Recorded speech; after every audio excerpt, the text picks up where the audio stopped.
You know those Instagram photos of snow-covered cottages that look absolutely magical? Well, I hate to break it to you, but living through an Edwardian winter was nothing like that cosy, filtered fantasy. The early 1900s in Britain was literally the deadliest time in history to face a harsh winter. Historians estimate that during particularly brutal Edwardian winters, as many as 1 in 15 elderly or very young people simply didn't survive until spring. That's not just uncomfortable, that's fighting for your life.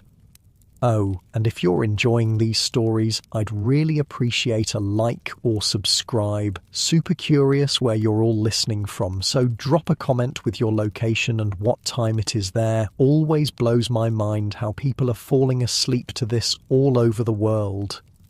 All right, let's head back to rural England in 1905. Trust me, it's going to be quite a ride, but first, get comfortable. Seriously, adjust those pillows, pull up that blanket, because where we're going, you're going to want to be cozy.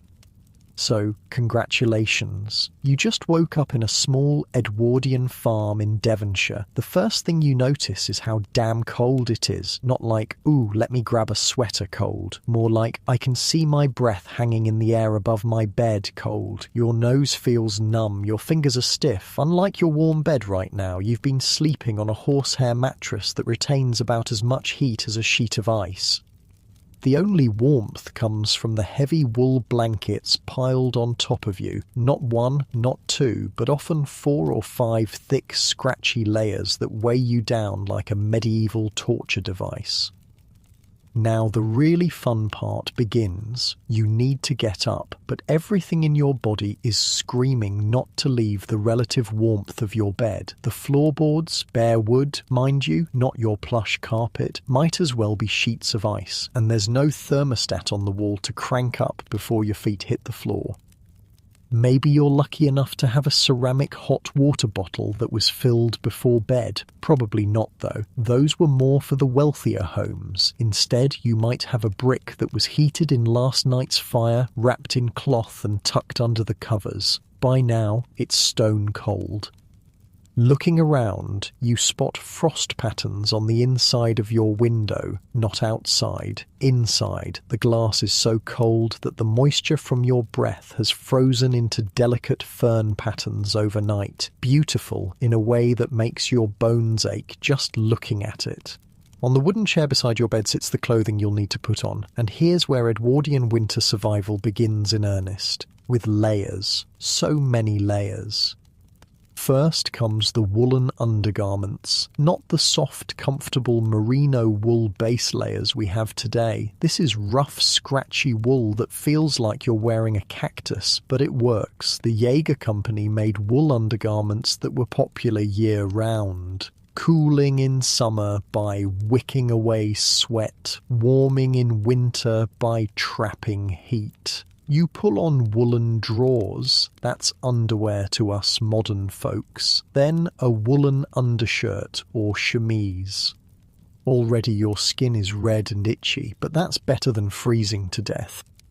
Next comes the shirt or blouse, then perhaps a waistcoat or vest. Women would be wearing several petticoats. On top of that, a thick woolen jacket or dress, then a shawl or scarf wrapped around your neck, woolen stockings, heavy leather boots with perhaps newspaper stuffed in them for extra insulation, and finally a wool cap pulled down over your ears.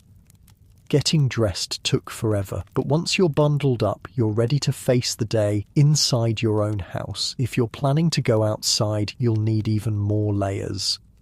The first job of the morning, lighting the fire. And this isn't just for comfort, it's literally the difference between life and death. The kitchen range is the heart of the Edwardian farmhouse. Black iron, massive and multi-purpose. It serves as stove, oven, water heater, and the primary source of warmth for the entire home. But first, you have to light the damn thing. This means dealing with the ashes from yesterday. Kneeling down in front of the cold stove, you scrape out the grey remains of yesterday's fire. Careful though, there might still be hot embers buried deep, and the last thing you want is to set the ash bucket on fire. The fine grey dust gets everywhere, your hands, your face, your clothes. But waste not, want not, these ashes will be saved. They're useful for everything from polishing silver to making soap to fertilising the garden. Next, you need to build a new fire. You start with crumpled newspaper, if you're lucky enough to have it, then small kindling sticks arranged carefully to allow airflow. On top of that, you place coal. Wood was becoming scarce in many parts of England by the Edwardian era, so coal was the primary fuel. Black, sooty, dirty coal that left residue on everything it touched.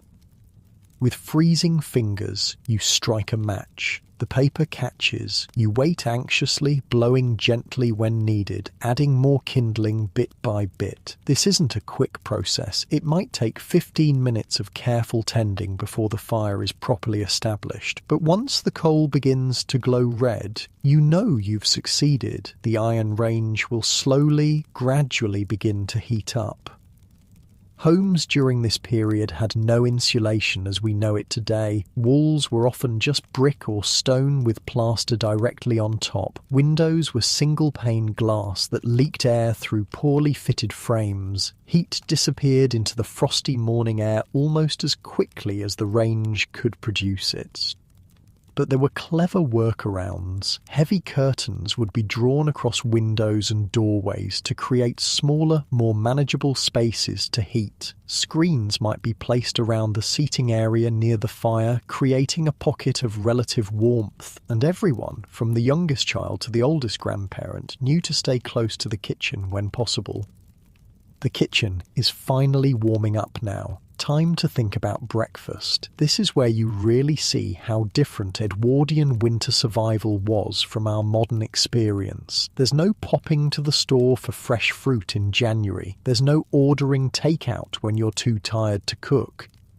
For the Edwardians, winter food came from what they had preserved during the harvest months. Open the larder, that's the cool storage room that serves as a natural refrigerator, and you'll find rows of preserved foods, pickled vegetables in glass jars, salted meat hanging from hooks, apples and root vegetables in wooden crates carefully arranged so that any spoiled ones can be quickly removed before they ruin the rest.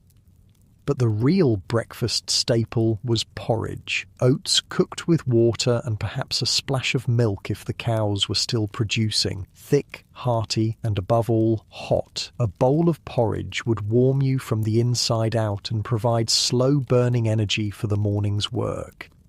You spoon the porridge into bowls for the family. Maybe there's a bit of precious sugar or jam to sweeten it, saved for winter mornings just like this. The luxury of butter depends entirely on your dairy cow and how well she's faring in the cold. While breakfast is being prepared, the men of the house are likely already outside, beginning the critical morning chores. Winter farming wasn't about growing, it was about survival for both humans and animals.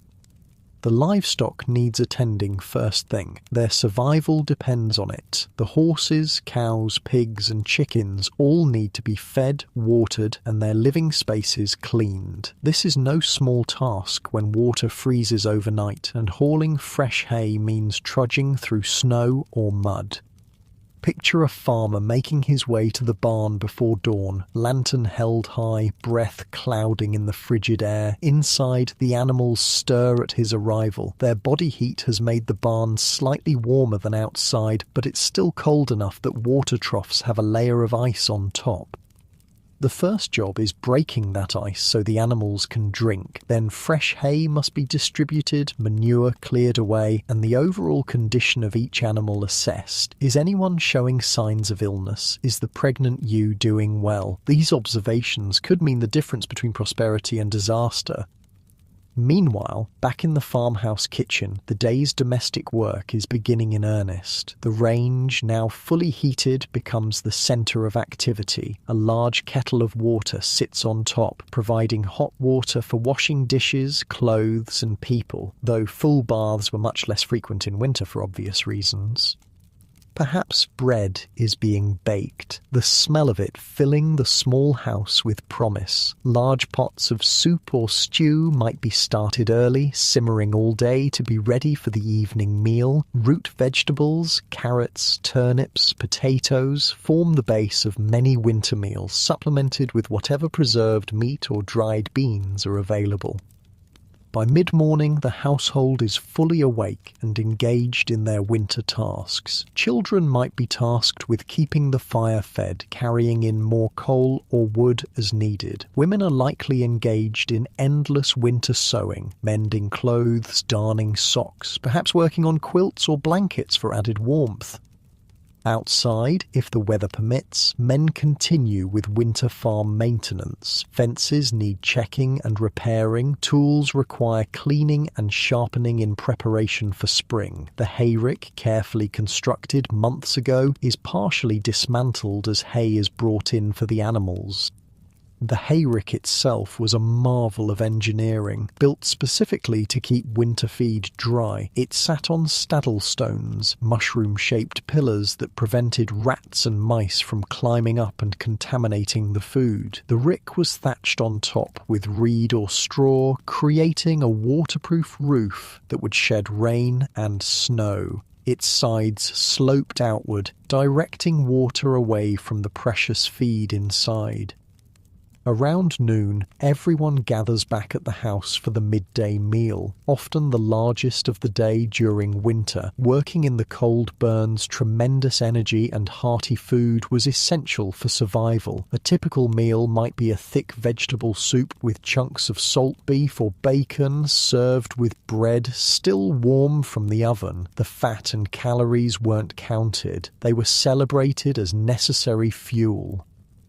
The Edwardian farm kitchen has its own unique rhythm during winter. Without refrigeration, cooking strategies had to adapt. In cold weather, a cold larder might be set up in an unheated room or even outside a window in a special container. Leftover food could be stored there safely for a day or two.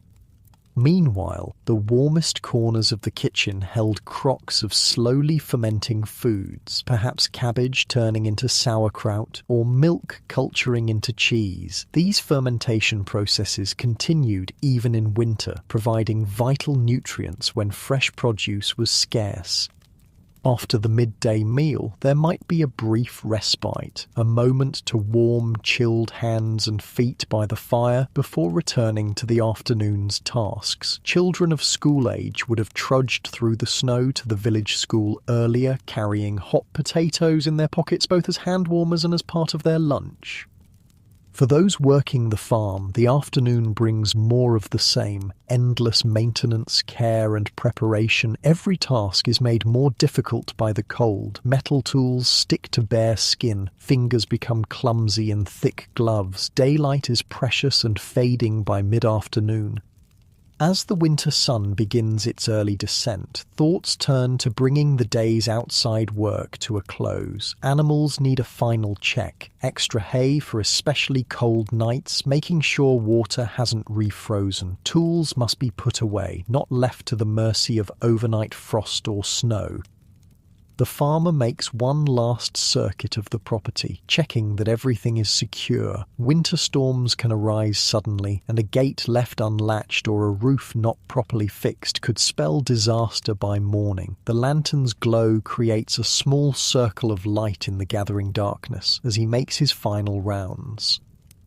Meanwhile, inside the farmhouse, lamps are being lit. The early darkness of winter meant that precious fuel, lamp oil or candles, had to be used for more hours each day. Most families conserved by gathering in one room, sharing the light and warmth, often working on small handicrafts or necessary indoor tasks well into the evening.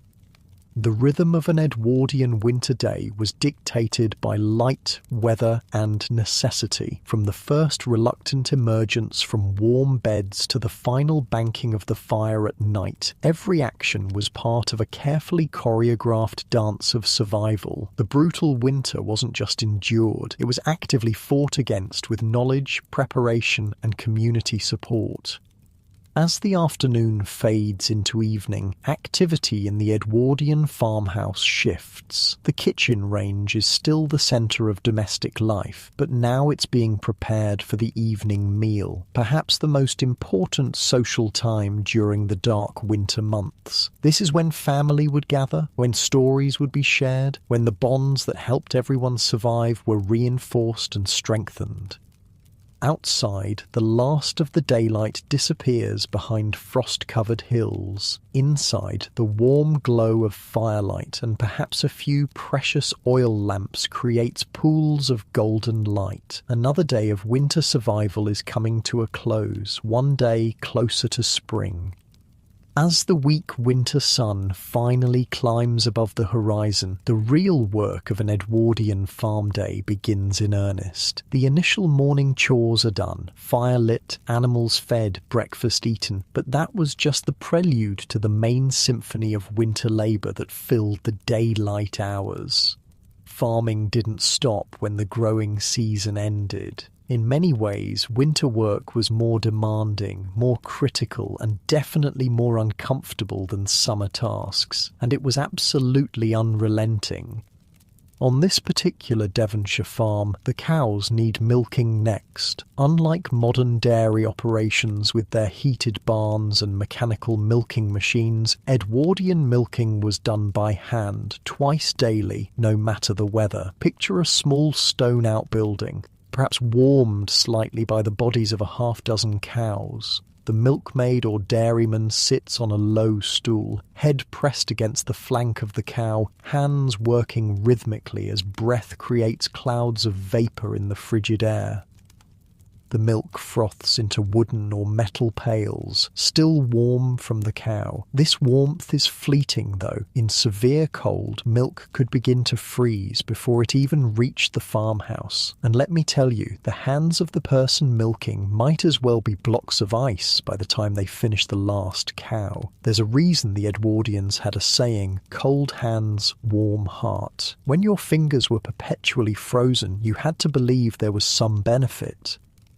Milk was immediately strained through muslin to remove any debris, then poured into shallow pans and left to sit so the cream would rise to the top. In winter, this process happened in the coolest part of the house, often a dedicated dairy room or pantry with stone floors and good ventilation. Cold temperature was actually an ally in dairy work, slowing the natural souring process and giving the cream more time to separate. While the dairy work continues, other members of the household turn to the rest of the livestock. Each type of animal presented its own unique winter challenges. Sheep required particular attention during the Edwardian winter. These aren't the ordinary woolly creatures you might imagine. This is Devon, where the local breeds like the Devon close wool had been carefully developed over centuries to thrive in the region's specific conditions. With their dense fleeces and hardy constitutions, they were better equipped than most to handle the cold. But even they needed help during the worst weather. The shepherd would be out checking on the flock multiple times daily, especially when snow covered the ground. Sheep have a dangerous habit of getting trapped in snowdrifts. Their wool gets wet and heavy, they grow exhausted trying to move, and without intervention, they simply die where they stand. Smart Edwardian farmers hung bells around the necks of a few sheep in each flock. When snow blanketed the fields, making the white sheep nearly invisible against the white landscape, the tinkling of bells helped locate the animals. Sometimes, though, only the tops of the bells would be visible above the snow, an eerie sight that meant digging was urgently needed. Pregnant ewes received extra attention. Many would lamb in late winter, and a lambing pen would be prepared in the barn with extra straw for warmth. Watching over birthing sheep meant many sleepless nights for Edwardian farmers, often in freezing conditions with only a lantern for light and warmth. You think you're tired from staying up late binge-watching Netflix? Imagine sitting on a wooden stool in an unheated barn at 3 a.m, watching over a struggling ewe, knowing that your livelihood literally depends on whether she and her lamb survive the night. The pigs had their own winter quarters, usually a stone-built sty with plenty of straw. Pigs are actually quite clever about staying warm. They'll burrow deep into bedding, creating nests and sleep piled together for warmth. An Edwardian farmer knew to provide extra feed during the coldest weather, as pigs burn more calories keeping warm. Most farms kept at least 1 or 2 pigs as essential sources of meat. They were living pantries, converting kitchen scraps and farm waste into valuable protein. A pig slaughtered in early winter would provide meat for months through careful preservation techniques. Let's talk about those preservation methods for a moment, because they were absolutely crucial to winter survival.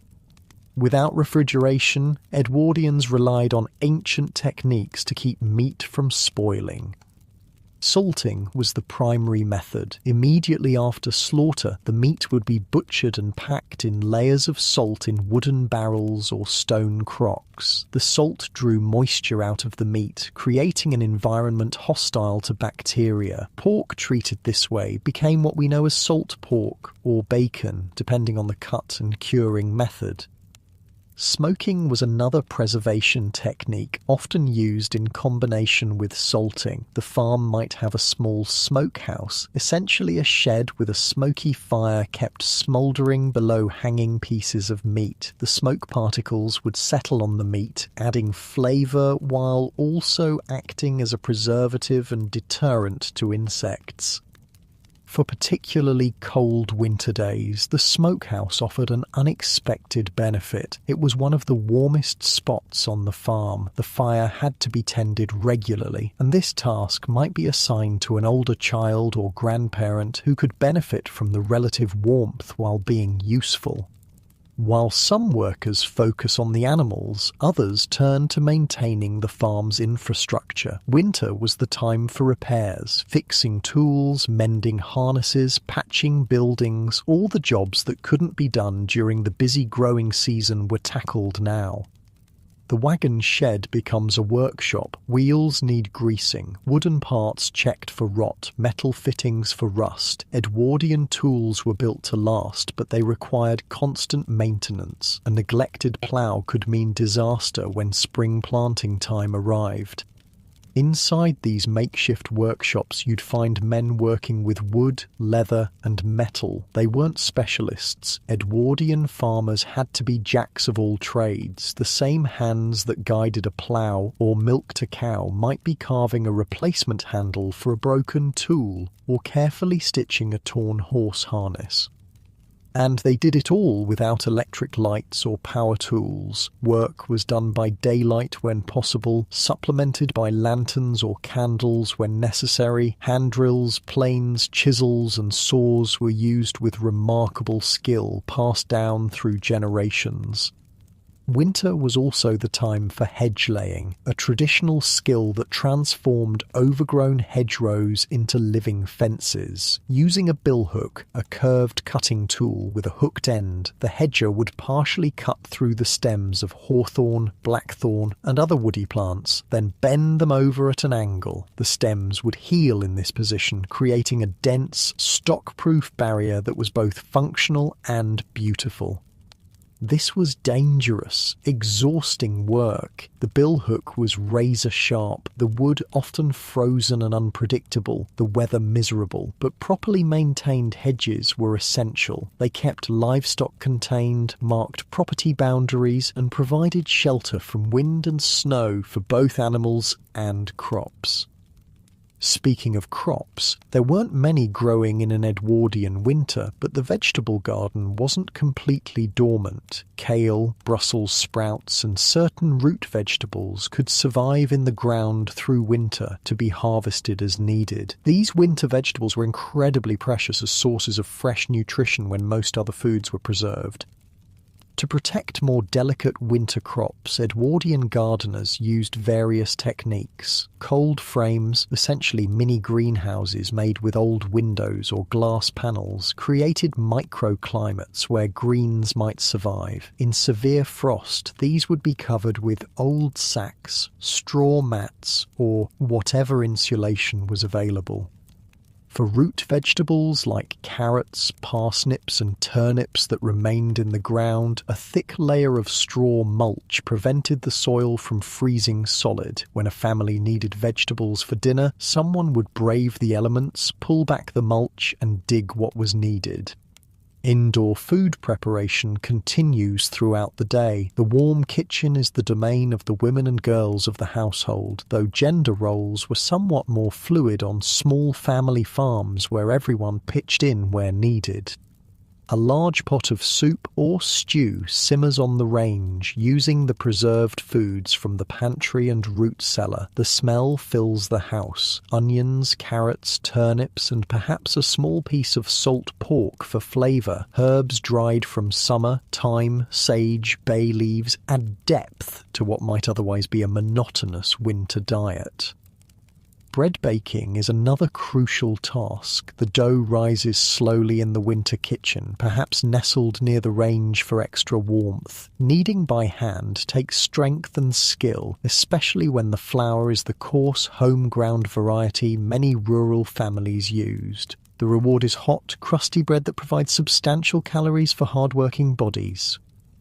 By midday, everyone gathers for the main meal. Farm families didn't eat lightly at lunch and heavily at dinner like we might today. The heaviest meal came in the middle of the day, providing energy for the afternoon's work. This might be the soup or stew that's been simmering all morning, served with fresh bread. After the brief respite of the midday meal, work resumes. The short winter afternoon means racing against the setting sun to complete essential tasks. Remember, there's no flipping a switch for instant light and heat. Every task requiring good visibility needs to be finished before the early dusk. For the farmer, this might mean checking fields and drainage ditches. Winter rain and snow could easily flood valuable cropland if drainage wasn't maintained. Armed with a spade and perhaps the help of a son or farm labourer, he clears blocked ditches and creates channels for water to flow away from fields. You know what's weird? Historians found diaries from Edwardian farmers showing they actually preferred working in freezing conditions over the mud that came with thaws. Frozen ground was hard but navigable. The mud that came with slightly warmer temperatures was absolutely treacherous. Sucking at boots, making every step an exhausting ordeal, turning simple tasks into grueling tests of endurance.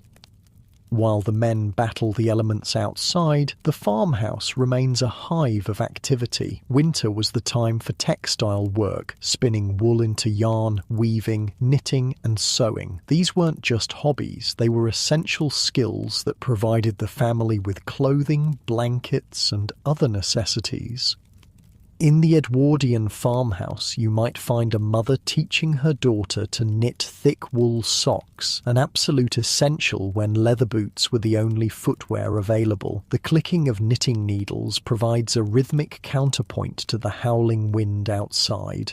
And the wool itself might have come from the farm's own sheep, processed by hand through washing, carding and spinning.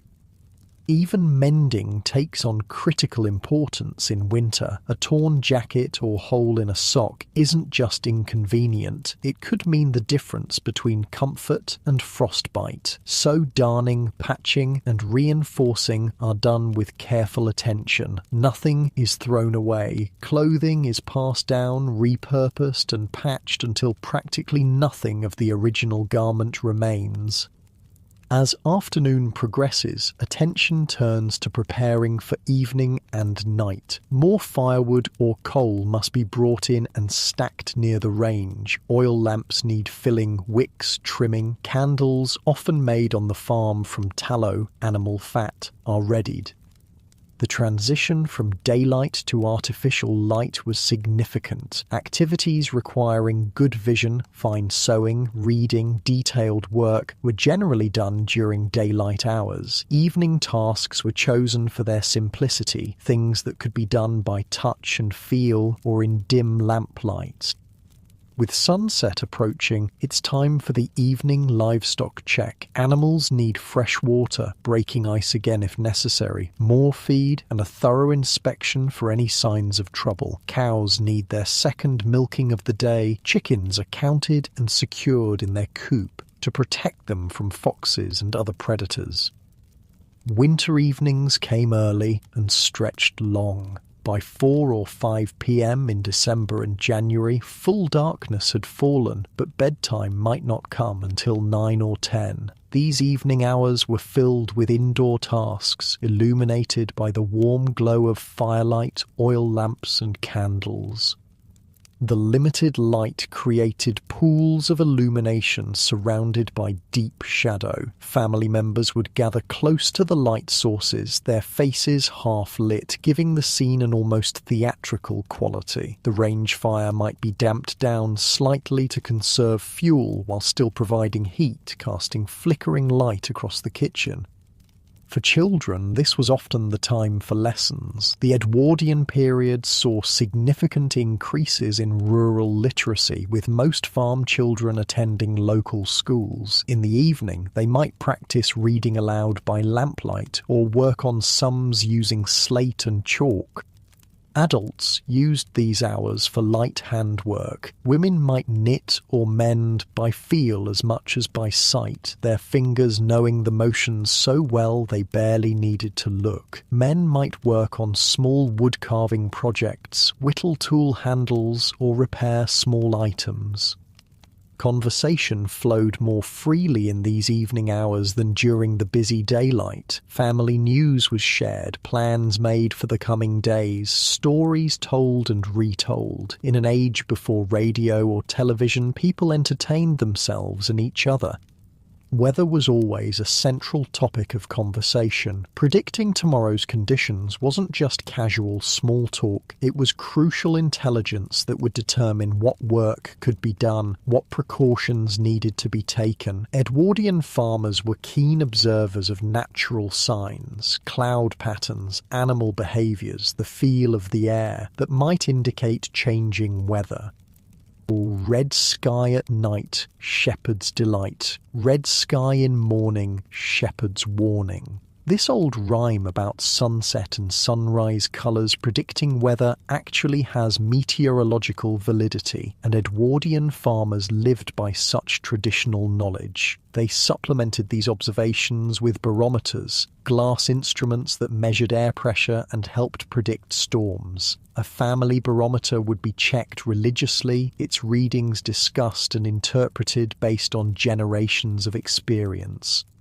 As evening wears on, preparations begin for the next day. Bread dough might be mixed and set to rise slowly overnight. Clothes are laid out near the fire to warm for morning. Children are sent to perform final checks, making sure outside doors are securely latched, windows tightly closed, precious livestock locked safely in their shelters.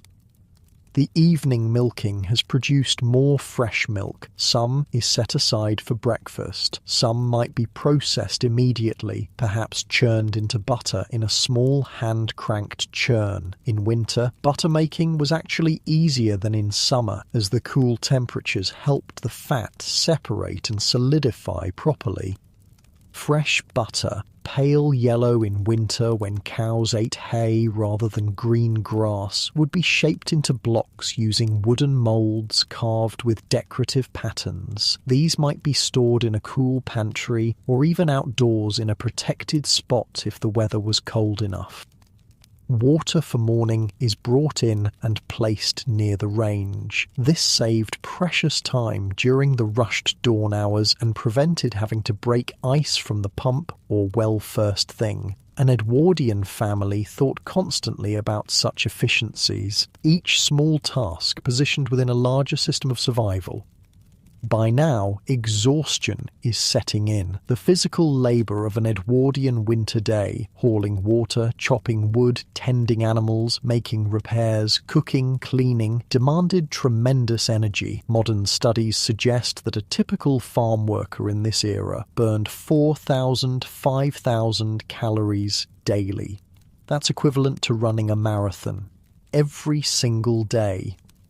Farm families didn't live in isolation, though. Even in winter, community connections were maintained. A neighbour might stop by with news, perhaps staying for a cup of tea before braving the cold journey home. These visits weren't just social, they were a crucial safety net, a way of checking that everyone in the scattered community was surviving. If someone hadn't been seen for a few days during particularly bad weather, neighbours would make a point of stopping by. In an era before telephones, this physical checking in was the only way to ensure everyone was safe. Many an elderly person or struggling family was saved by this informal monitoring system. Churches served as community hubs even in the depths of winter. Sunday services were rarely cancelled, no matter the weather. Families would bundle up in their warmest clothes and make their way to the village church, sometimes walking miles through snow. The church itself was rarely heated beyond a small coal stove, but the communal gathering provided both spiritual and social warmth. As darkness deepens outside, the Edwardian farm family begins preparing for bed. The fire is banked, carefully covered with ashes to keep it smouldering through the night without consuming too much fuel. This was a skilled task. Too much damping down and the fire might go out completely. Too little and precious fuel would be wasted. Oil lamps are extinguished one by one as family members retire, leaving perhaps a single candle to light the way upstairs. The darkness deepens, broken only by the faint red glow from the banked fire and perhaps moonlight streaming through frosty windows. The last person up, usually the farmer himself, makes a final check of the house. Doors secure, fire safe, water brought in for morning. These simple checks were part of a routine as old as farming itself, a routine that kept the household safe through another winter night. Finally, it's time to face the cold bedroom again. No one lingered over undressing in an unheated Edwardian bedroom. Nightclothes, often long flannel nightgowns or shirts, might have been warming by the kitchen fire and would be quickly changed into. Bed warmers, metal pans, filled with hot coals, or simply hot water bottles might have been placed between the sheets earlier to take the worst chill off. Then it's under the heavy blankets, perhaps with a family member or two nearby for shared warmth. In many farmhouses, children slept together not just to save space, but for literal survival, their combined body heat making the difference between comfort and dangerous cold.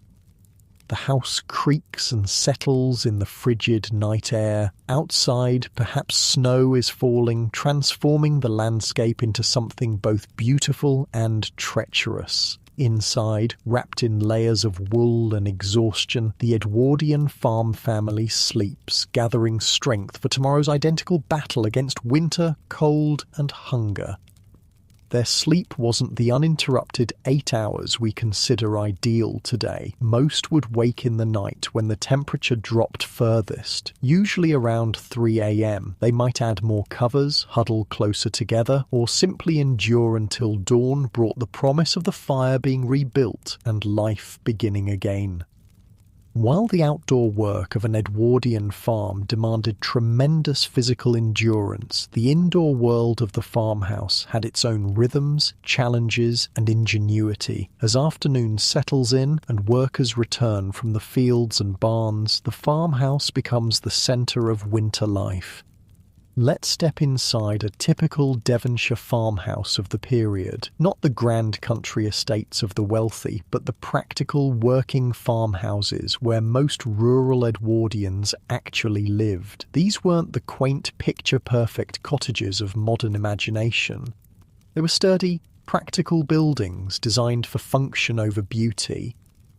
The first thing that strikes you is the layout. Unlike our open-concept modern homes, Edwardian farmhouses were compartmentalised into distinct spaces, each with specific purposes. This wasn't just tradition, it was a brilliant strategy for winter survival. Smaller rooms were easier to heat than large open spaces. Doors could be closed to create pockets of warmth where they were most needed. The heart of the home was undoubtedly the kitchen. Often the largest room in the house, it served as cooking space, dining area, workroom, and social centre. The massive range dominated one wall. Black iron, constantly hungry for coal or wood, but giving back steady heat and cooking capacity in return. Heat distribution throughout the house was uneven, to put it mildly. The kitchen might be almost uncomfortably warm near the range, while just a few feet away the temperature dropped noticeably. Corners furthest from the heat source could be downright frigid, and upstairs bedrooms, those were essentially cold storage except for the brief period when occupants were actually sleeping in them. This temperature variation dictated how spaces were used. In the coldest weather, family life contracted to the warmest rooms. Beds might even be brought downstairs for the elderly or very young. The scullery, pantry, and formal parlour, if the house had one, were left unheated unless absolutely necessary. Look up and you might notice that the ceilings are surprisingly low by modern standards. This wasn't poor design, it was intentional. Lower ceilings meant less space to heat and better heat retention. Some farmhouses even had false ceilings installed in the most commonly used rooms, creating an insulating air pocket between floors. Windows were another consideration. Glass was expensive and single-paned, offering minimal insulation. During severe cold snaps, families might paste strips of paper over cracks around window frames or stuff rags into gaps to prevent drafts. Heavy curtains were drawn not just at night but all day in unused rooms to create another barrier against heat loss. The floors beneath your feet would likely be stone in the kitchen and scullery, perhaps wood in other downstairs rooms. Upstairs would be wooden floorboards, often with significant gaps between them. Rugs and carpets weren't just decorative, they were essential insulation. Many farm families made their own rag rugs from scraps of worn-out clothing, creating surprisingly beautiful and practical floor coverings. The furniture reflects the priorities of the era, solid, functional pieces built to last generations. Wooden chairs and benches could be pulled close to the fire as needed. Tables were work surfaces as much as dining spots. Storage was built into every possible space. Cupboards, dressers, and chests held the family's possessions and winter provisions. Near the range, you'd find an array of specialised cooking implements, cast iron pots and pans, earthenware crocks, copper kettles, each had specific purposes. These weren't matching sets bought all at once, but collections built over years, often inherited from previous generations. A well-used cast iron pot might have served the family for decades, becoming perfectly seasoned and non-stick long before Teflon was invented. Food storage was a constant concern. The pantry, a cool room specifically for storing provisions, would be stocked with preserved goods. Shelves lined with glass jars of pickled vegetables, preserved fruits and jams, crocks of salted meat or pickled eggs, bags of flour, sugar and dried beans, root vegetables in wooden boxes filled with sand to prevent sprouting and rotting. Some larger farms had dedicated cheese rooms where wheels of farm-made cheese aged slowly through the winter. Cheese was particularly valuable during winter months, high in calories, protein and fat. It kept well without refrigeration and provided essential nutrition when fresh foods were scarce. Water was another challenge. While some fortunate farms had pumps in the kitchen, many rural homes still relied on outdoor wells or springs. This meant multiple daily trips outdoors carrying heavy buckets, a particularly miserable task in freezing weather. Water was used and reused with careful planning. Washing water might later be used to scrub floors. The final rinse might water houseplants or be added to animal feed. The water situation influenced everything from cooking to personal hygiene. Full baths were rare in winter, perhaps once a week at most. Instead, people would take bird baths, washing essential areas with small amounts of water heated on the range. Even wealthy farm owners might go months without immersing themselves completely in water during the coldest periods.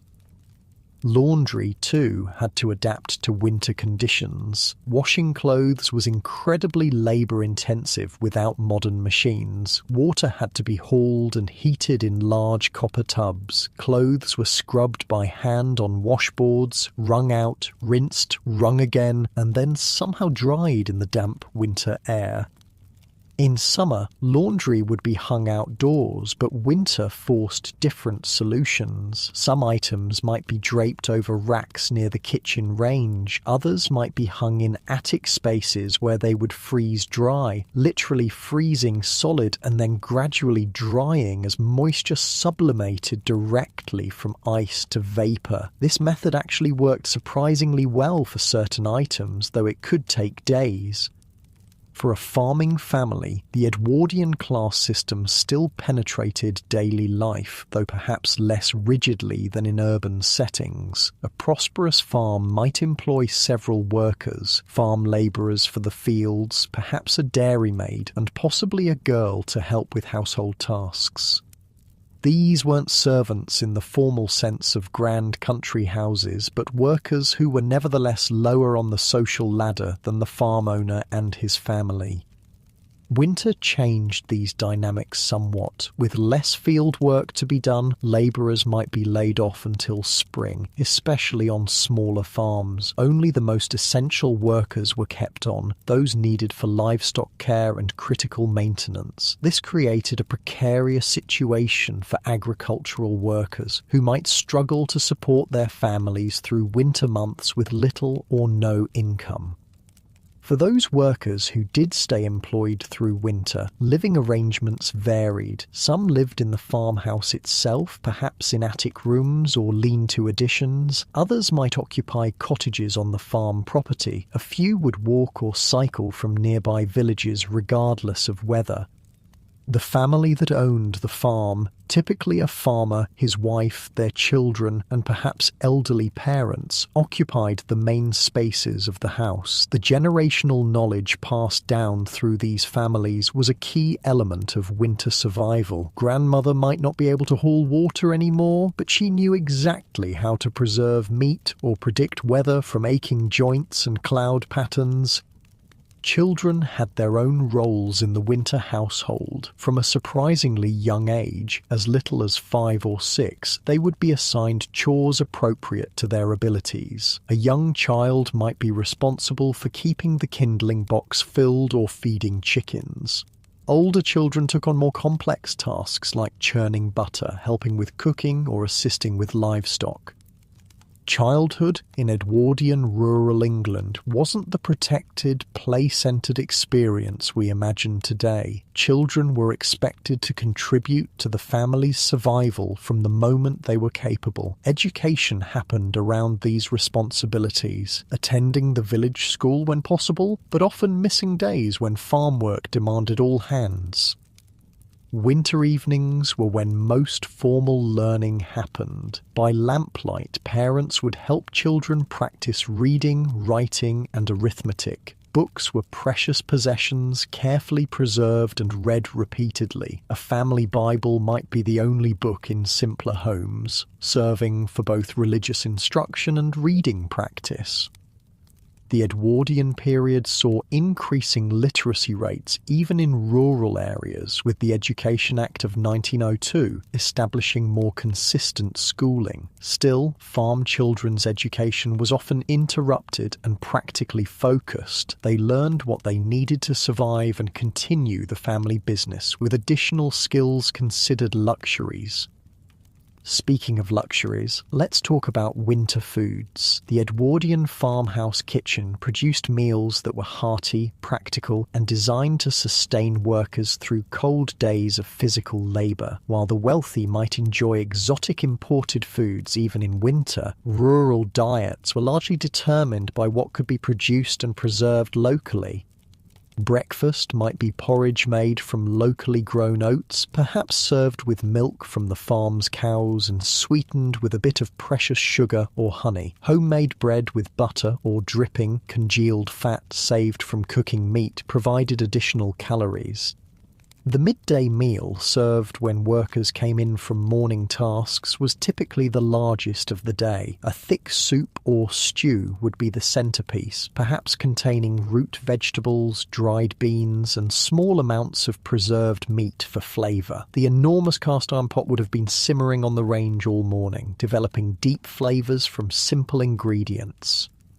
Evening meals were lighter, perhaps bread and cheese or leftover soup from midday. This pattern reflected both practical concerns. The major cooking was done while daylight made kitchen work easier, and digestive wisdom. Heavy meals before bed were correctly understood to disturb sleep. Tea was consumed throughout the day, strong, hot and sweet when sugar was available. It provided warmth, caffeine for energy, and a psychological boost during the darkest days. The kettle was kept ready on the hob, able to produce a fresh pot quickly when needed. Food preservation techniques had been refined over generations to create maximum nutrition and flavour from limited resources. Nothing edible was wasted. Stale bread became pudding, meat scraps flavoured soups, fruit too, bruised for eating, was preserved as jam. The fat trimmed from meat was rendered into lard for cooking or tallow for candle making. These preservation methods weren't just practically necessary, they created the distinctive flavours of Edwardian farm cooking, the smokiness of bacon cured in the farm's own smokehouse, the tang of home-pickled onions, the deep umami of well-aged cheese. These weren't second-best alternatives to fresh foods, but culinary traditions with their own integrity and appeal. Special occasions called for special foods. Even in winter, Christmas might see a goose or turkey on the table, or perhaps a beef roast for more prosperous farms. Preserved summer fruits would be transformed into pies and puddings. These celebrations were carefully planned for, with ingredients set aside during more abundant times.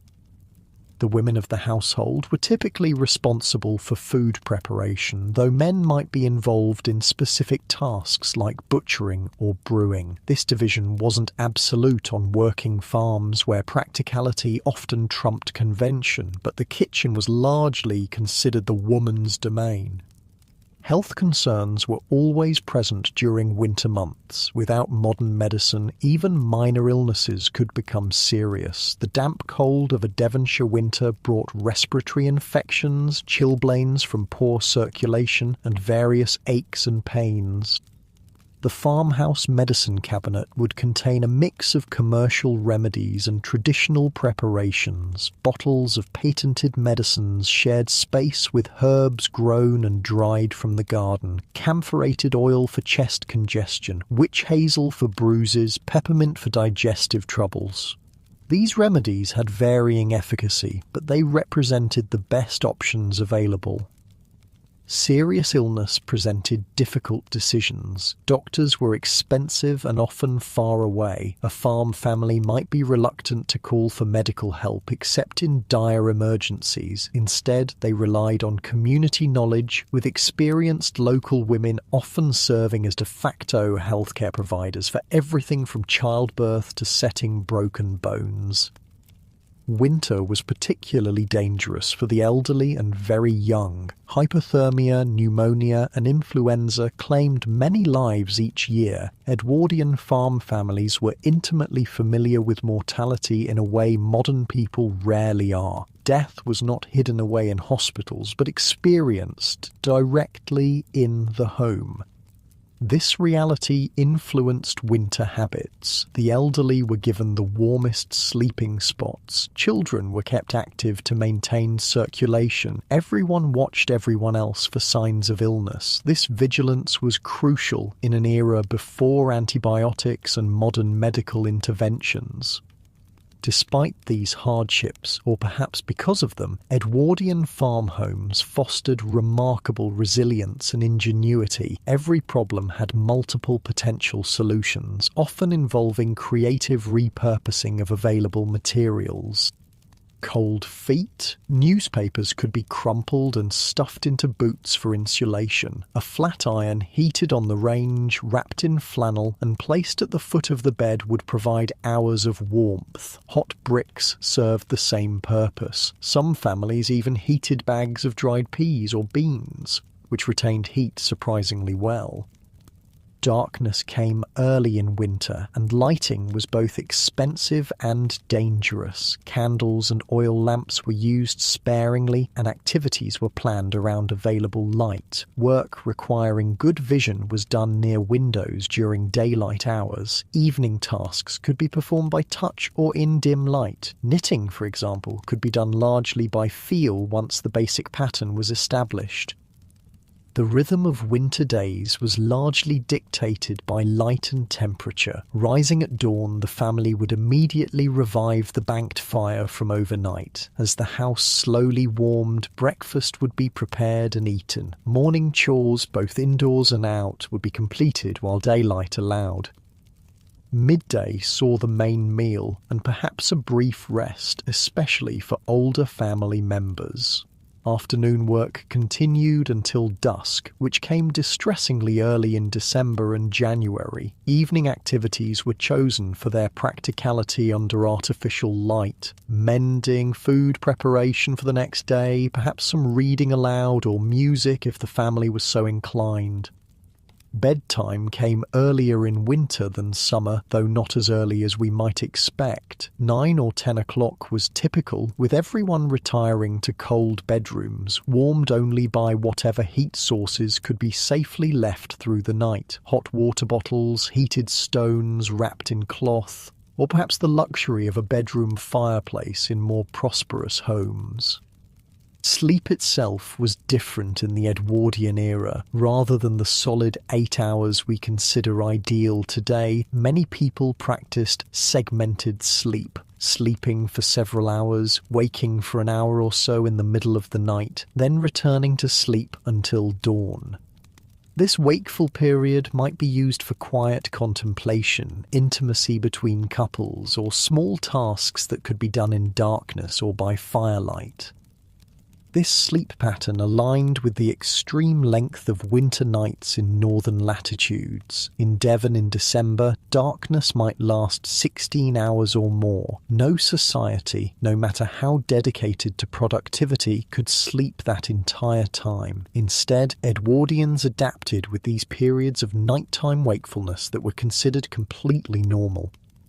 The long winter evenings also provided rare opportunities for family bonding. With outdoor work limited by darkness, household members gathered around the warmth of the kitchen range. This was when stories were told, skills taught, plans made. Children learned family history, practical knowledge, and moral lessons during these fireside conversations.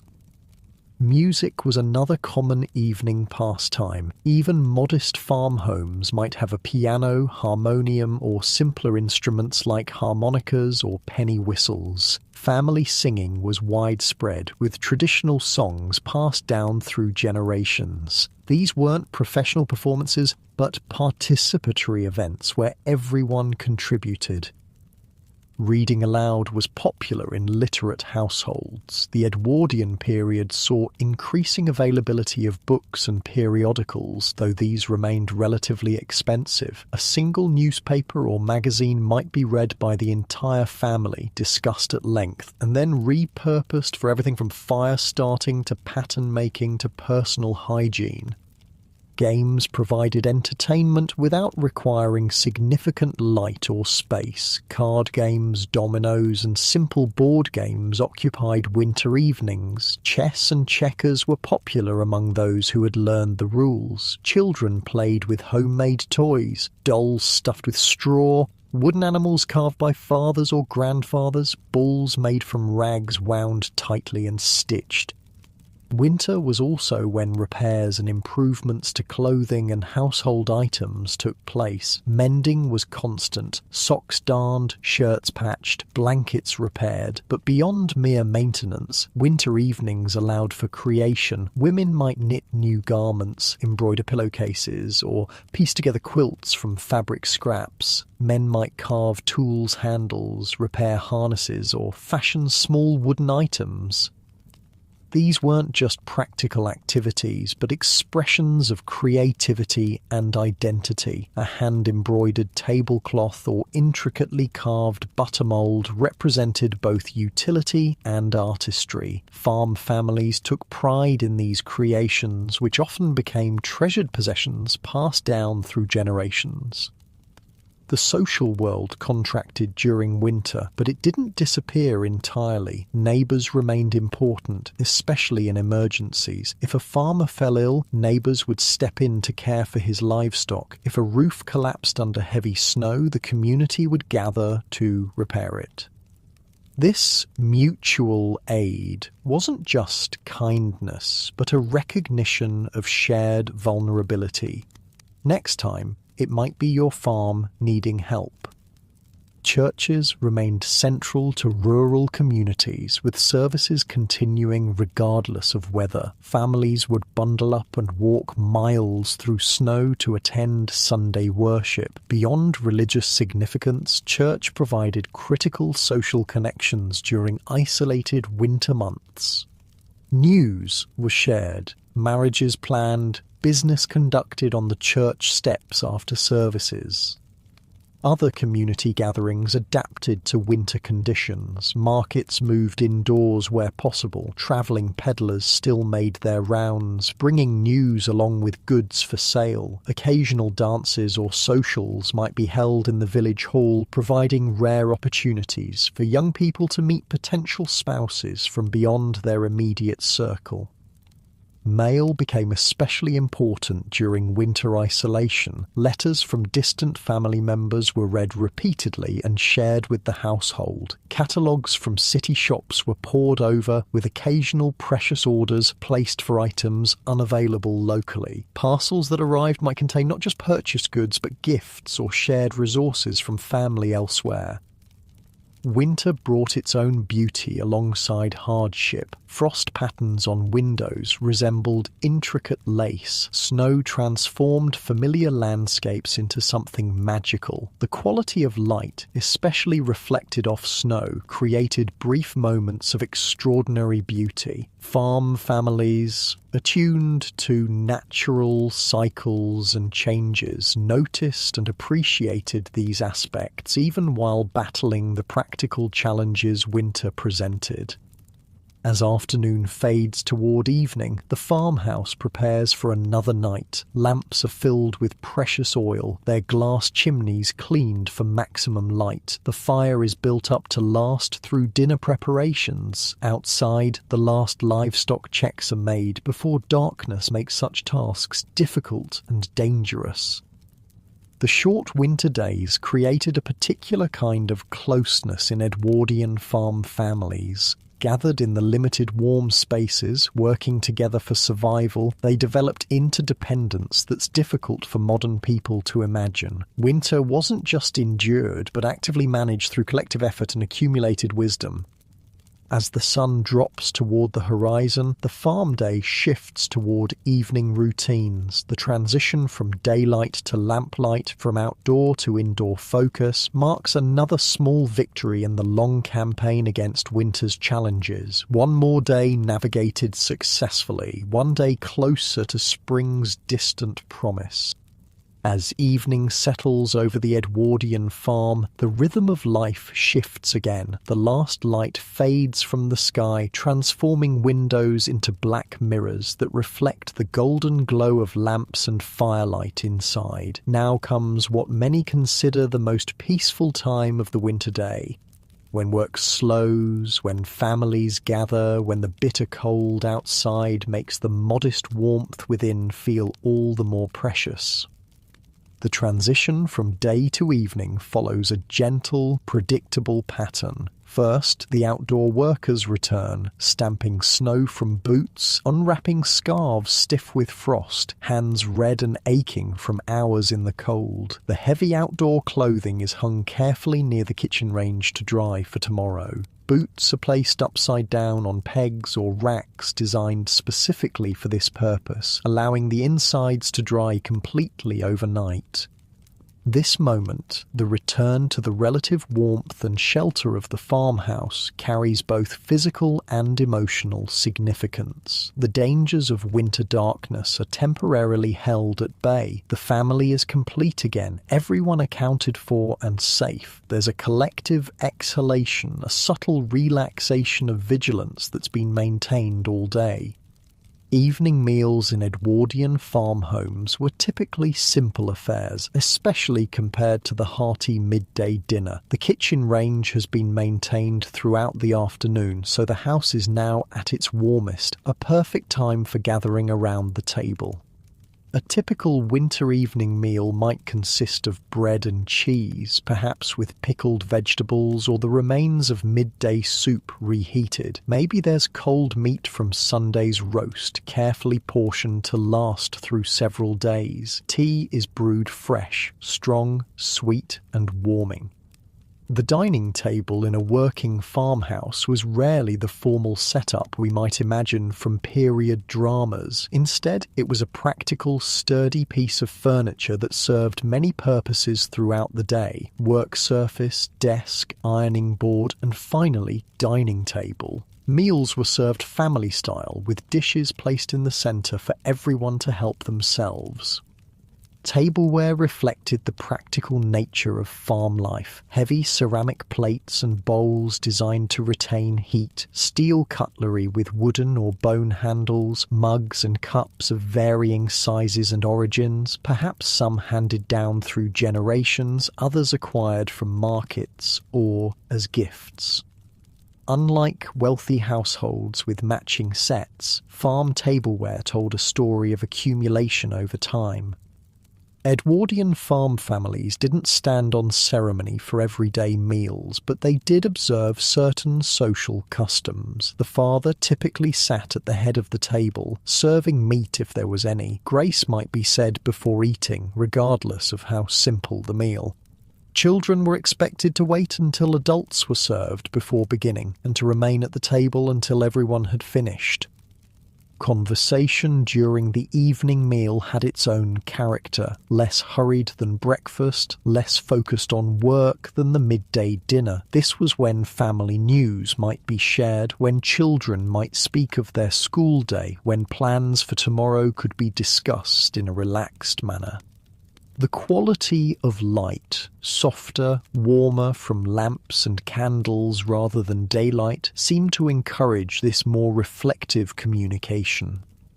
After the meal, the kitchen would be put in order. Dishes were washed in water, heated on the range, dried and returned to their places. Leftovers were carefully stored. Crumbs might be collected for chickens or to add to future bread dough. Nothing was wasted. This cleanup was often a shared task, with children helping according to their ages and abilities. With dinner concluded and the kitchen tidy, the evening's activities could begin. These varied widely depending on the family's circumstances, preferences, and the particular demands of the season, but certain patterns were common across rural Edwardian households. Preparing for the next day was a priority. Bread dough might be mixed and set to rise slowly overnight, ready for early morning baking. Clothes would be laid out for morning, perhaps warmed by the fire before being taken to cold bedrooms. Any special tasks for tomorrow, perhaps a trip to market or a planned butchering, would require specific preparations. Once these practical concerns were addressed, the family could turn to maintenance tasks that were well suited to evening lamplight. This is when mending happened, darning socks, patching clothing, repairing harnesses or tools. The golden circle of light from an oil lamp created a natural workspace, with family members gathering close to share the illumination. The lamp itself required regular attention. The glass chimney needed cleaning to remove soot that would dim the light. The wick had to be trimmed to prevent smoking. The oil reservoir required refilling. These small maintenance tasks were often assigned to older children, teaching them responsibility while contributing to the household.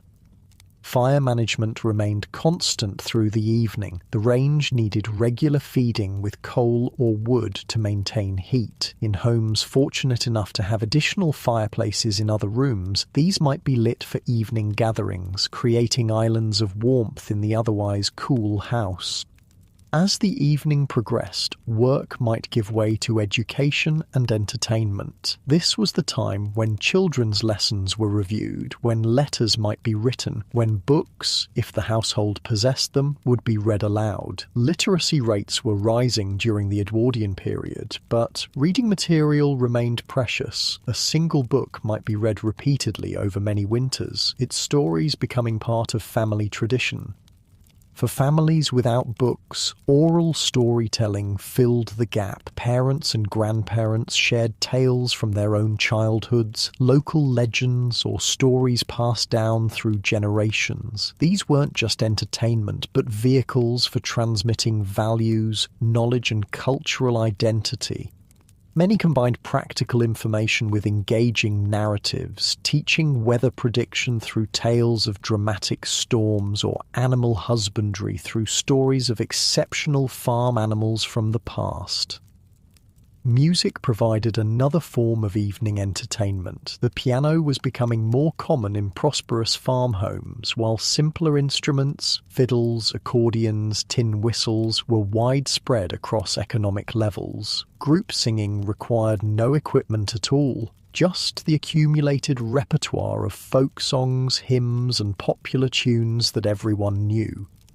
Children's games adapted to evening conditions. String figures, shadow puppets, and simple card games could all be enjoyed in limited light. Older children might practice whittling or other handcrafts under supervision. Very young ones might play with rag dolls or wooden toys on the warm hearth. Conversation took on a different quality in these evening hours. Freed from the immediate pressures of daylight work, discussions could range more widely. Plans for spring planting, reminiscences of past winters, gentle gossip about neighbours and relatives, local politics and national news, if newspapers made their way to the farm. These conversations strengthened family bonds while passing time during the long, dark hours. Weather remained a constant topic, taking on almost spiritual significance during winter. The evening ritual often included checking for signs of tomorrow's conditions. Was the sky clear, promising severe cold? Were clouds gathering, suggesting snow? Did joints ache, indicating changing pressure? These observations weren't idle curiosity, but critical intelligence that would determine tomorrow's work and safety. Some families kept written weather records noting temperatures, precipitation, and conditions each day. These journals, passed down through generations, created valuable climate records while helping predict patterns. Weather like this came last February too and broke after 3 days. A grandfather might say, consulting memory strengthened by such records. As evening deepened toward night, preparations for sleep would begin. This transition was marked by specific rituals designed to secure both physical and psychological comfort through the dangerous hours of darkness and extreme cold. The fire would be carefully banked, covered with ashes to slow combustion while maintaining enough heat to be easily revived in the morning. This was a skilled task requiring precise judgment. Too little damping and precious fuel would burn away overnight. Too much and the fire might go out completely, leaving the house dangerously cold by dawn. Outside doors would be checked and secured. Livestock would receive a final inspection. Water would be brought inside so it wouldn't freeze overnight, with enough stored for morning needs before the pump or well could be accessed. Chamber pots would be placed in bedrooms, as the outhouse was a forbidding destination during freezing nights. These practical vessels, often kept under beds, eliminated the need for dangerous nighttime journeys outside or to unheated parts of the house. Washing before bed was minimal by modern standards, perhaps just hands and face in water warmed by the fire. Full baths were weekly events at most, typically scheduled for Saturdays in preparation for Sunday church attendance. Bedtime clothing was designed for warmth rather than appearance. Long flannel nightgowns or shirts covered the body from neck to ankle. Nightcaps, actual caps worn while sleeping, not the alcoholic drinks, kept heads warm. Some people even wore socks to bed, particularly the elderly or those with poor circulation. Beds themselves required preparation. In unheated bedrooms, sheets and blankets would be painfully cold. Various warming methods were employed: hot water bottles, heated bricks wrapped in flannel, warming pans filled with embers and run between the sheets before entry. These provided initial comfort that had to last until body heat gradually warmed the enclosed space under heavy covers. Bedrooms in Edwardian farmhouses rarely had fireplaces of their own. Heating was considered unnecessary for spaces used primarily for unconscious hours, and there were safety concerns about unattended fires. Instead, the architectural design often clustered bedrooms around the kitchen chimney, allowing some residual warmth to penetrate these spaces. The actual moment of going to bed followed careful staging. Lamps would be extinguished one by one as family members retired, with perhaps a single candle lighting the way upstairs. Undressing in a cold bedroom was done with remarkable speed. Modern researchers have timed historical reenactors and found they could change from day clothes to nightwear in under a minute when properly motivated by cold. Then came the dash into bed, pulling heavy covers up quickly to trap whatever warmth existed. The weight of winter bedding was substantial: multiple quilts, blankets, and perhaps a feather comforter for fortunate households. This weight provided both warmth and a sense of security, like being embraced by layers of protection against the hostile night. Family sleeping arrangements were practical rather than private. Children often shared beds for warmth, regardless of gender, until a certain age. In smaller homes, multiple beds might occupy a single room. The elderly might sleep downstairs near the kitchen range if stairs became difficult to navigate. These arrangements weren't just about space limitations, but survival strategy. Shared body heat made a significant difference in comfort and safety. Sleep itself followed different patterns than we experience today. Without electric lighting artificially extending days, Edwardian rural families were more aligned with natural light cycles. Winter brought longer sleep periods, sometimes up to 10 hours, though these might be broken into segments. The phenomenon of first sleep and second sleep was still common in rural areas. People would sleep for several hours after dark, then wake naturally around midnight. This wakeful period might last an hour or more before second sleep commenced until dawn. far from being considered insomnia. This pattern was normal and utilised productively for quiet contemplation, marital intimacy, checking on fires or livestock, or simply listening to the winter night. During this midnight waking, the house would be nearly silent and absolutely dark except for the faint glow of banked fires. The sounds would be minimal, the tick of a clock if the family owned one, the creak of the structure responding to cold, perhaps the distant howl of wind or fox. This peaceful interlude provided a different quality of consciousness than either daytime or full sleep. A liminal space for reflection impossible in our constantly illuminated modern world. The deepest cold came in the hours before dawn, when even banked fires burned low and the house's residual heat dissipated. This was when frost might form on the inside of bedroom windows, when water left in basins would freeze solid, when the extra blanket at the foot of the bed would be pulled up for additional warmth. This pre-dawn period was particularly dangerous for the vulnerable, the very young, the elderly, the ill. Families developed protective routines with someone, often the mother, rising in these darkest hours to check on children and older relatives, perhaps add fuel to fires, ensuring everyone remained safe through the night's coldest point. The awareness of vulnerability was constant. Winter night was not just uncomfortable, but potentially deadly. Carbon monoxide from improperly maintained fires, hypothermia from inadequate heating, fire from unattended lamps or candles. These dangers shaped behaviours and created vigilance that modern people with our smoke detectors and central heating can hardly imagine.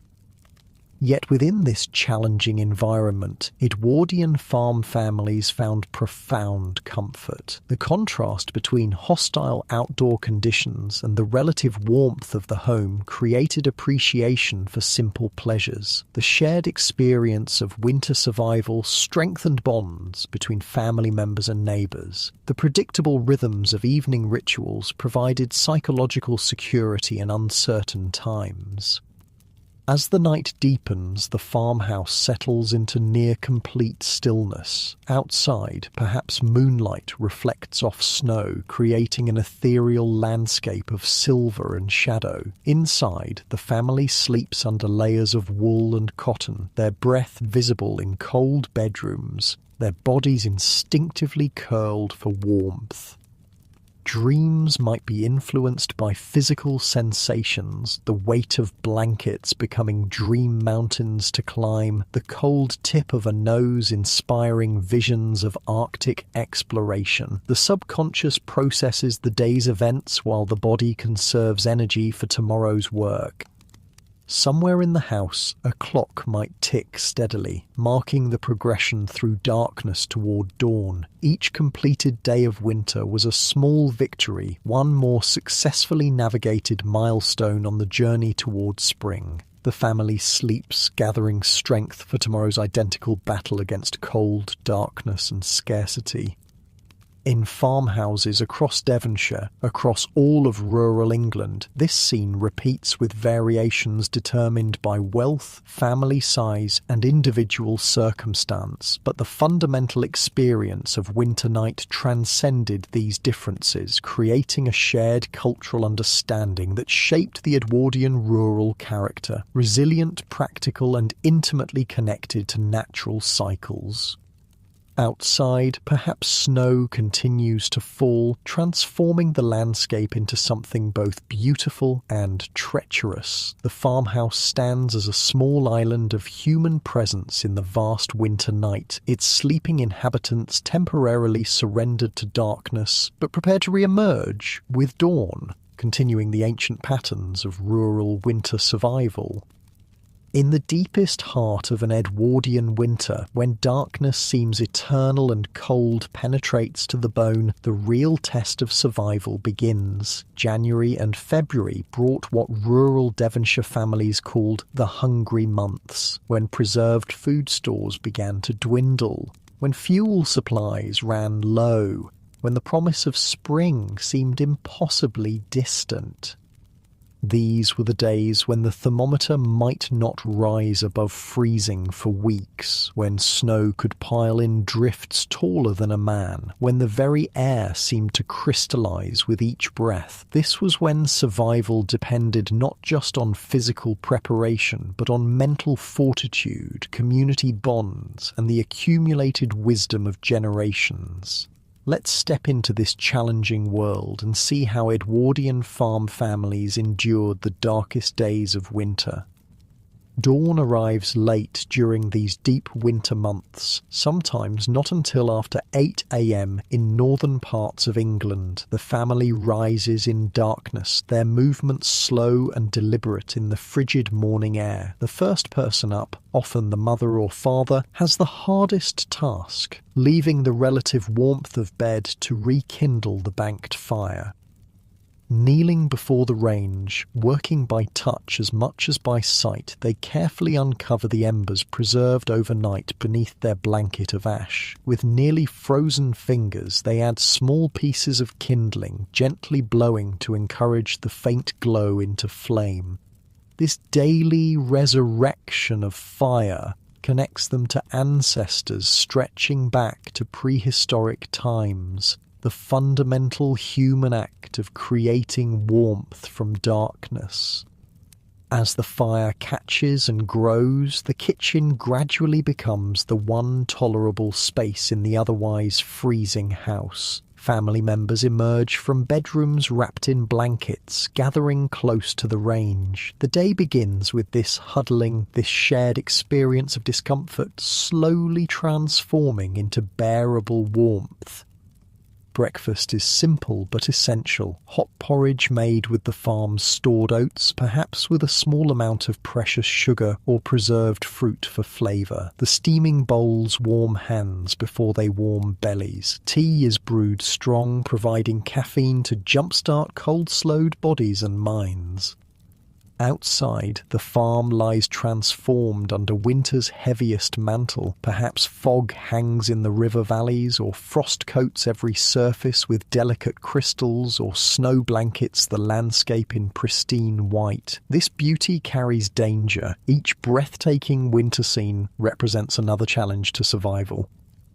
The first outdoor task is creating paths through snow to outbuildings, animal shelters, the well or pump, the woodpile. This isn't just convenience but necessity. In deep snow, even familiar spaces become treacherous mazes. A clear path to the privy could be literally life-saving during illness or for the elderly. Access to animals meant they could be fed and watered. The path to the road connected the farm to potential help in emergencies.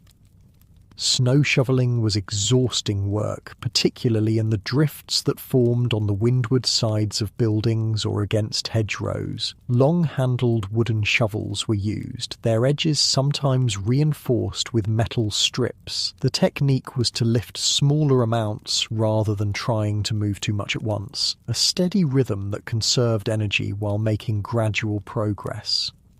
In the worst storms, families might run ropes between buildings, literal lifelines that could be followed when visibility dropped to near zero in blizzard conditions. A farmer caught outside during a sudden snowstorm might lose all sense of direction within yards of his own door. The ropes provided tactile guidance when landmarks disappeared in swirling white. Water management became critically important. Frozen pipes and pumps could leave the household without access to this most basic necessity. Various preventive measures were employed. Pumps might be wrapped with straw or old blankets. Indoor pipes were sometimes packed with sawdust for insulation. If freezing seemed inevitable, systems would be drained to prevent the destructive expansion of ice. When prevention failed and water sources froze anyway, alternatives had to be found. Snow could be melted, though this was inefficient and required significant fuel. Natural springs, if available, might continue flowing even in the coldest weather. In coastal areas, salt water could be used for cleaning purposes, saving precious fresh water for drinking and cooking. The livestock faced their own winter struggles. Cattle, sheep, pigs, and poultry all needed special attention during extreme cold. Their usual routines were modified to conserve their energy and your own. Water troughs needed constant checking and breaking of ice. Feeding schedules might be adjusted, providing more calories during the coldest periods and timing meals to maximize the animal's natural heat generation. Bedding was added generously to stalls and pens, creating insulating layers that trapped body heat.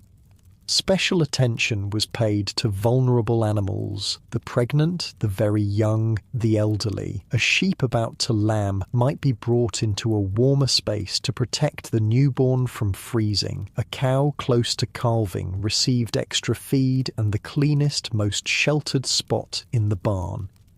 Checking animals during severe weather meant multiple trips into the bitter cold. Each journey had to be carefully planned to accomplish maximum tasks with minimum exposure. Tools were gathered, feed prepared, water carried, all to limit time spent in dangerous conditions.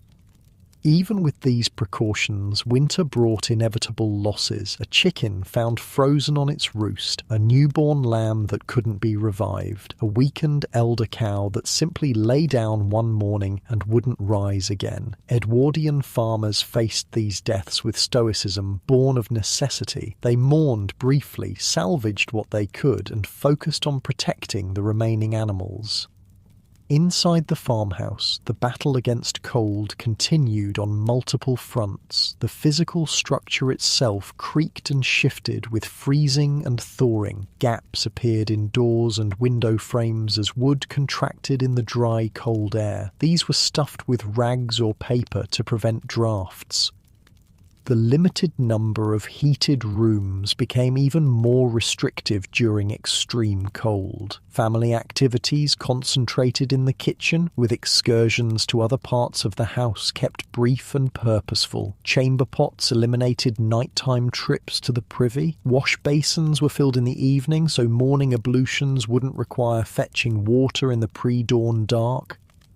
Sleep patterns adapted to the season's demands. The family might retire earlier than usual, sharing body heat under layers of blankets and quilts. They might rise later when possible, avoiding the coldest pre-dawn hours during blizzards or extreme temperature drops. Normal schedules were abandoned in favor of conservation of heat, food, fuel, and human energy.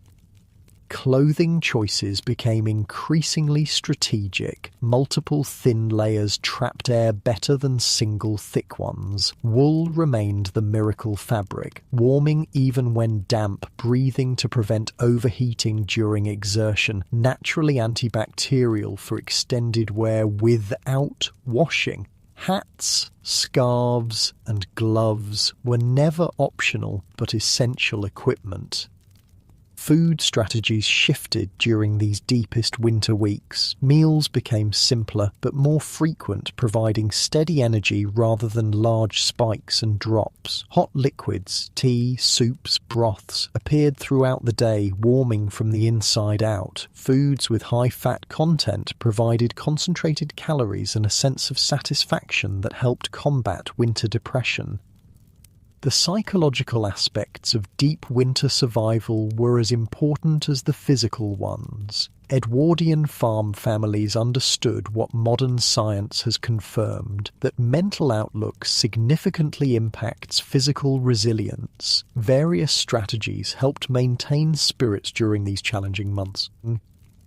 Light became precious beyond its practical utility. Even the weak winter sun was welcomed enthusiastically when it appeared. Curtains would be opened wide to admit every possible ray. Outdoor tasks would be rescheduled to take advantage of sunny periods. The family might pause momentarily in their work to turn faces toward the light, absorbing both warmth and psychological comfort. Artificial light was used judiciously but meaningfully. Oil lamps might burn a little longer on particularly dark evenings. Extra candles might be lit for special occasions. The firelight itself was maximised, banking the fire in ways that produced more flame and illumination when family gatherings occurred. The creation of beauty within harsh circumstances provided emotional sustenance. A branch of winter berries brought inside, ice crystals on a window admired for their intricate patterns, the golden glow of firelight on faces gathered around the hearth. These small aesthetic pleasures acknowledged that humans need more than mere survival. They need moments of wonder and appreciation. Celebrations took on heightened importance. Traditional winter holidays, Christmas, New Year, Candlemas, were observed with whatever resources could be spared. These weren't the elaborate affairs of wealthy households, but simple markers that connected the family to broader community and historical rhythms.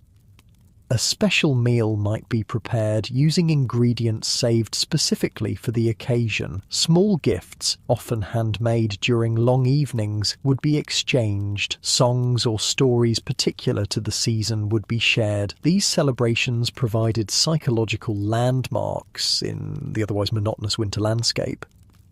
The social world contracted during severe weather but remained vitally important. Neighbouring farms maintained contact through occasional visits, weather permitting. News was shared, resources sometimes exchanged, mutual aid organised for those in particular need. A farmer with extra firewood might share with a widow whose supply ran low. A family blessed with a good dairy cow might bring butter to neighbours with none. These weren't just acts of charity, but pragmatic investments in community survival. Today's giver might be tomorrow's recipient. The harsh reality of Edwardian winter forged interdependence that transcended normal social boundaries. Churches remained operational regardless of weather, though attendance might drop during the worst conditions. Sunday services provided not just spiritual comfort, but essential social connection. After worship, people lingered to exchange news, arrange assistance, and simply enjoy human contact beyond their immediate household. Ministers or pastors made efforts to check on isolated parishioners during extreme weather. These visits served both spiritual and practical purposes, bringing comfort to the lonely while ensuring no one had fallen through the community safety net. The village doctor, if one existed locally, might make emergency calls regardless of conditions. Stories abound of heroic journeys through snowstorms to reach patients in need. These medical professionals, still relatively rare in rural areas, were treasured community resources whose health and safety everyone had a stake in protecting. Local knowledge became increasingly valuable as winter deepened. Which road would remain passable longest after a snow? Which spring never froze completely? Which elder in the village could predict weather changes with uncanny accuracy? This collective wisdom, accumulated over generations and shared freely, multiplied each individual's chances of survival. Children experienced deep winter differently than adults. For them, snow transformed familiar landscapes into magical playgrounds, sledding down hillsides, building snow figures, engaging in snowball battles. These activities provided exercise and joy during otherwise restricted days. Adults might join briefly, recapturing moments of lightheartedness amid serious concerns. School attendance became erratic during severe weather. Rural schools might close completely during blizzards or when temperatures dropped below certain thresholds. Education continued informally at home, reading by firelight, arithmetic lessons disguised as games, practical skills taught through daily activities. Throughout these challenging weeks, Edwardian farm families maintained hope by looking for signs of winter's eventual retreat. These weren't just pleasant observations, but critical intelligence about changing conditions that would affect planning and work.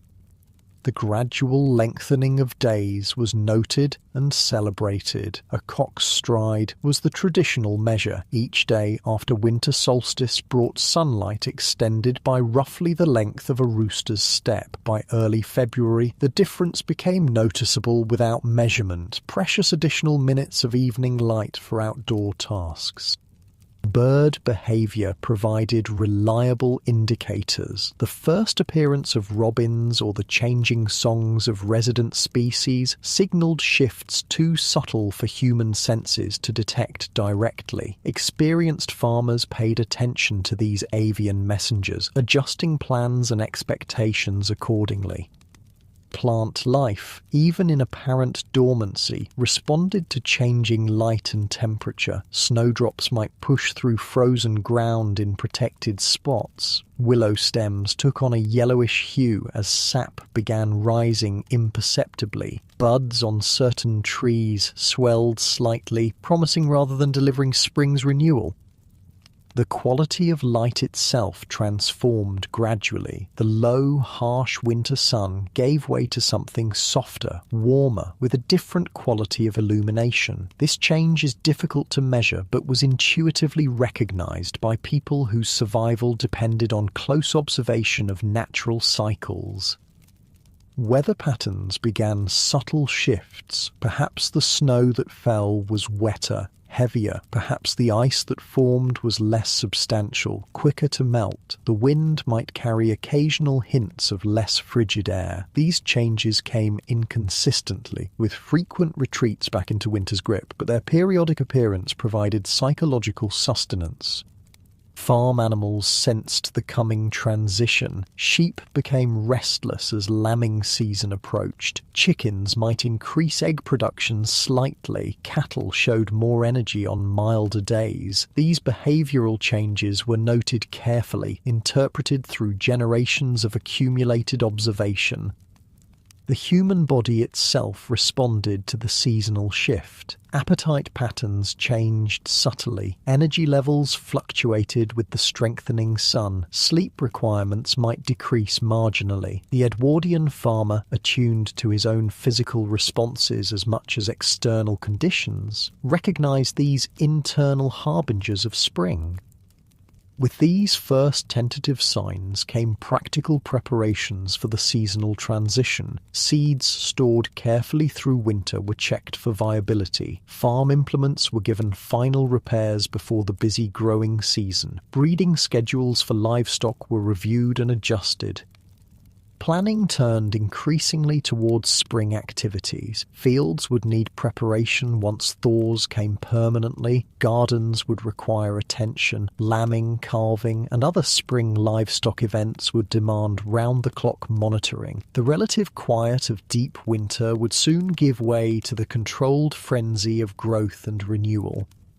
But these preparations remained somewhat theoretical while winter maintained its grip. February often brought the heaviest snows, the most treacherous ice, the greatest challenges to stored food supplies. The promise of spring existed alongside the continuing reality of winter's dominance. This tension between hope and current hardship characterized the Edwardian rural experience of late winter. The family both anticipated better days and remained fully engaged with present challenges. This dual awareness created resilience, allowing them to endure immediate difficulties while maintaining vision of eventual relief. As February progressed into March, the balance gradually shifted. Thaws lasted longer. Frozen ground softened periodically. Birdsong increased in frequency and variety. Light extended noticeably into evening hours. These changes were celebrated quietly, without excessive optimism that might be crushed by winter's inevitable temporary returns. Inside the farmhouse, small adjustments reflected the changing season. Perhaps fire management became slightly less critical, with shorter periods of maximum heating needed. Food supplies remained carefully rationed, but with increased confidence that they would last until fresh options became available. Winter clothing was still worn, but perhaps with the occasional omission of an extra layer. Evening activities began, including more discussion of coming seasons. Garden plans were debated, field rotations considered, livestock breeding decisions finalized. These conversations had practical purposes, but also served as verbal rehearsals for the preferred future: spring's renewal and summer's abundance.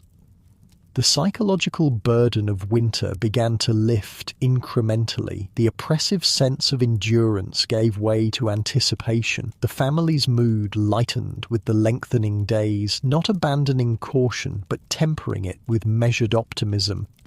This psychological shift was as important as any physical preparation for spring. Winter survival required a particular mental discipline, focus on immediate needs, conservation of all resources, careful management of expectations. The transition to spring mentality involved calculated risk-taking, investment of resources for future return, expanded horizons of possibility.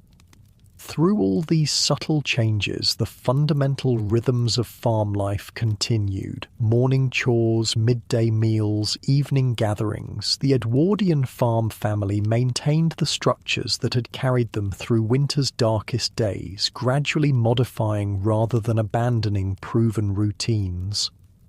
Night temperatures remained dangerously low, even as daytime warming increased. Evening firebanking continued with the same care. Bedrooms stayed frigid. Extra blankets remained necessary. The contrast between day and night conditions grew more pronounced, requiring flexibility in clothing and activity planning. The farm animals responded to changing conditions with increased energy and sometimes challenging behavior. Horses grew friskier, requiring careful handling. Cattle became more restless in their winter quarters. Sheep approaching lambing needed closer monitoring. These shifts created additional work but signaled welcome movement towards spring's renewal. As March established itself, the first true spring activities became possible during milder periods, perhaps pruning fruit trees on a sunny afternoon, maybe repairs to fences damaged by winter storms, possibly even some preliminary soil preparation in particularly well-drained areas. These tasks were approached cautiously, with awareness that winter could reassert itself at any moment. The transitional weeks brought their own unique challenges. Mud became nearly omnipresent as frozen ground thawed, creating difficult conditions for both humans and animals. Paths that had been easily navigated when frozen became treacherous quagmires. Boots required frequent cleaning. Animals needed extra attention to prevent hoof problems. Temperature fluctuations, freezing at night, thawing by day, created dangerous ice conditions each morning. Water expanded as it froze, contracted as it melted, then refroze in new configurations. These cycles made familiar terrain unpredictable, requiring heightened attention to prevent injuries from falls. Rain replaced snow as the predominant precipitation, bringing different challenges. Whereas snow could be shoveled aside, rain soaked everything and created drainage issues. Waterproof clothing, often treated canvas or wool coated with lanolin, became essential. Dripping garments hung near the fire created steamy conditions in the kitchen. The farmhouse itself responded to changing weather. Expanding and contracting with temperature shifts, the structure might develop new creaks and leaks. Roofs that had shed snow effectively now needed to channel rain. Gutters required clearing of winter debris to prevent overflow and potential water damage to walls. Yet despite these challenges, the overall trajectory was positive. Each day brought incremental improvement in conditions. Each week saw tangible evidence of winter's retreating power. The balance tipped gradually but inexorably towards spring's renewal. Food options slowly expanded as the first new growth appeared. Wild greens, dandelions, nettles, sorrel could be gathered from sheltered spots. These bitter but nutritious plants were welcomed additions to the winter-limited diet. Rich in vitamins after months of preserved foods, they provided both nutrition and variety. The farm's stored eggs, carefully preserved through winter, could be replaced with increasing fresh production as daylight stimulated laying. Milk yields began rising as cattle responded to changing conditions and early growth appeared in pastures. These small improvements in food quality and quantity provided physical and psychological nourishment.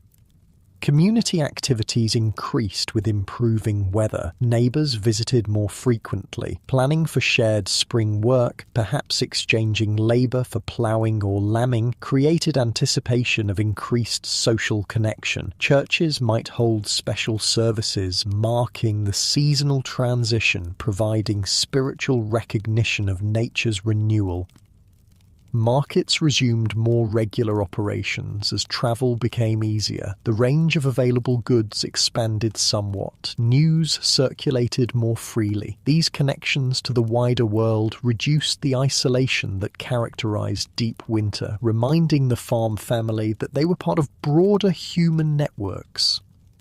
By late March, genuine spring work became possible during favourable periods. The first seeds might be planted in sheltered garden areas. Fields could be prepared on drier days, livestock could be released briefly into pastures for exercise, and the first tentative grazing. These activities required careful timing and remained subject to weather setbacks, but their very possibility signalled winter's weakening hold. Through all these transitional experiences, the Edwardian farm family maintained the resilience developed during winter's challenges. They approached spring cautiously, conserving resources until renewal was certain, preserving the habits of care and attention that had ensured survival through the darkest days.